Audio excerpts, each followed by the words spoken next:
రావాలి. అది మార్కెటింగ్. ఏంటంటే మనం ఉన్నామని తెలియడం, ఒక బ్రోకర్, ఒక బ్యాంకులో, ఒక స్టాల్, లేదంటే వాట్సాప్లో చేయడంలో గ్రూప్లలో బ్రోకర్ పంపించడం చేసుకుంటూ కస్టమర్ దగ్గరికి ముందరికి వెళ్ళి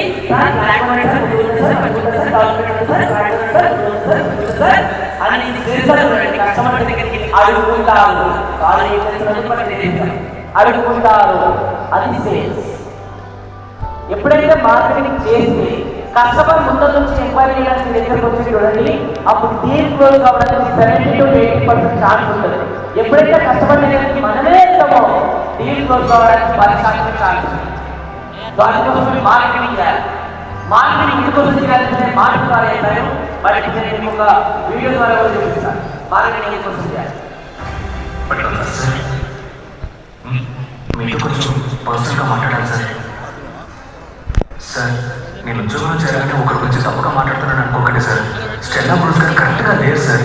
ఏమి నేర్పించట్లేదు సార్. అక్కడ కంపెనీ చూస్తాను, ఎక్కడికి వెళ్ళినా ఇంకా మర్యాద లేదు సార్. సార్ చూడ వీక్లీ టార్గెట్ కూడా అచీవ్ చేయలేకపోతున్నాను సార్. నువ్వే టీమ్ మేనేజర్ ఒక టార్గెట్ ఫిక్స్ చేస్తే పూర్తి చేయాలి. అలా కుదరకపోతే మూసుకొని రిజైన్ చేసి వెళ్ళిపోవాలి. ఆయనతో ఉంటే నాకు కాస్త కూస్తూ టార్గెట్ కూడా పోయేలా ఉంది సార్. ఆఫీస్లో అందరూ మిమ్మల్ని గొప్పగా చూస్తున్నారు సార్. నేను మీరే పని నేర్చుకుంటాను సార్. నేను కసిగా హార్డ్ చేయాలి, కష్టపడాలి, కేవాలి సార్. ముందు ఈ కసిగా వర్క్ చేయాలి, హార్డ్ వర్క్ చేయాలని మాట్లాడటమా? మరి ఇంకేనా సార్ బయట రావడం?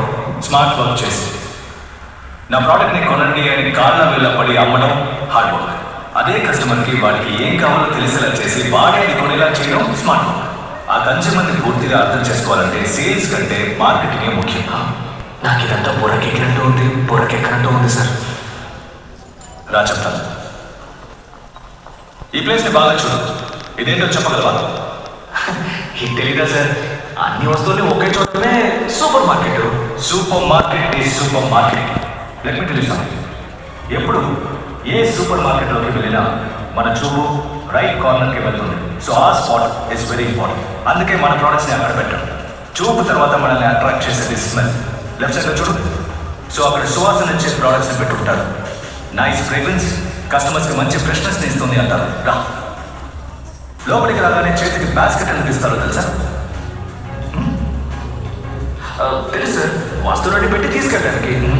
ఒక ప్రోడక్ట్ కొనడానికి వచ్చిన కస్టమర్ చేతికి బాస్కెట్ ఇస్తే వెంటనే గిల్టీగా ఫీల్ అయ్యి 10 ప్రోడక్ట్స్ కొంటారనే. అదేవిధంగా ఈ థర్డ్ రోలో బిస్కెట్స్, చాక్లెట్స్ అని పిల్లలు తినే ఐటమ్స్ పెట్టుంటారు. వాళ్ళకి తీసుకోవడానికి ఈజీగా ఉండాలనే. అత్యవసర వస్తువులైన రైస్, పాలు, పప్పులు వీటన్నిటిని చివరన పెట్టుంటారు. ఎన్ని ప్రోడక్ట్స్ని దాటుకుని అక్కడికి రావాలి కదా. సో నువ్వు క్యాషువల్గా అటు ఇటు చూసి నీకు కావాలనుకునే వేరే ప్రోడక్ట్స్ని కొనేస్తావు. ఈ సూపర్ మార్కెట్లో విండో చూసావా? లోపలికి రావడానికి ఒక దారి, బయటికి వెళ్ళడానికి ఒక దారి. కస్టమర్స్ కొనడానికి వచ్చిన మాత్రం కొనుక్కునే వెళ్ళిపోకూడదు కదా. వీటన్నిటిని మించి బిల్ కౌంటర్ పక్కన పిల్లలు చేసి ప్రోడక్ట్స్ పెడతారు. బిల్లు వేయడానికి